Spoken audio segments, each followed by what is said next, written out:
Jerry, opening day is finally here, and right before opening day takes place, the Red Sox lose their closer, maybe to the All-Star break. How big a deal is this, and how much of a setback is this for the Red Sox? Well, it is a big deal. I mean, Bailey, when he's healthy, he's a very good closer. We've seen that done in the past with the Oakland Athletics. The problem has been, at times, staying healthy, and to get this weird, unfortunate injury right at the end of spring training, which really kind of throws the pitching for a loop right now. The season will start. Severs will get an opportunity to be the closer. So there's all kind of question marks because of the Bailey injury going into the start of the season. And, we've talked many times during spring training about how tough this schedule is, and the fact that when you're opening up without your main closer, that's not good news. What are your thoughts on the rotation heading into this season? Well, I think we all know what we're going to get from the big three. I think hopefully Buchholz will stay healthy all season long and pitches the way he's capable of pitching. And you've got a solid 1, 2, 3.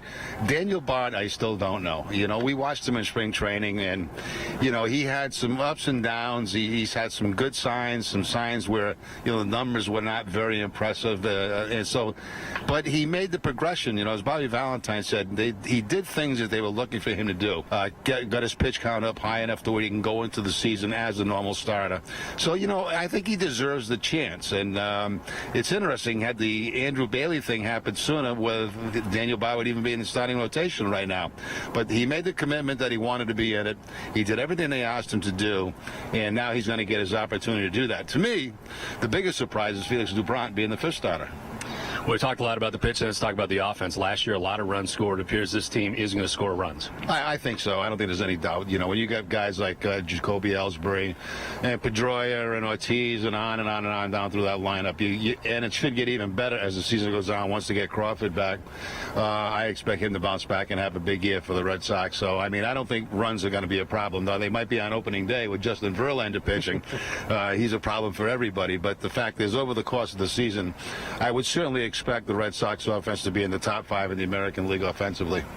Heading into this spring, we knew it was going to be different. New ballpark, a new manager. Your thoughts on Bobby Valentine in the first 5 weeks of watching him manage? Well, it's been different, and it's nothing against Tito, because we both love Tito. The Red Sox fans love him, but this has been a different spring training. This reminds me an awful lot of old time spring trainings, where you're doing basically the same drills, but you're doing them more. And I think that a lot of things that Bobby did this spring training were repetitive. I think that they're all things that they didn't invent anything new. It's the same things you do over and over again, but the fact that he practiced them more, I think, than what they have in the past. So they probably got a better grasp on what they want to do fundamentally. Spring training is over. The 2012 season is ready to go, and so are we as we send it back to Boston. Looking forward to it, guys. Thank you. The team officially released the opening day 25-man roster, with injuries playing a major role across the board. No real surprises among the position players, though the outfield will be a bit of a question mark, with Carl Crawford starting the season on the 15-day disabled list.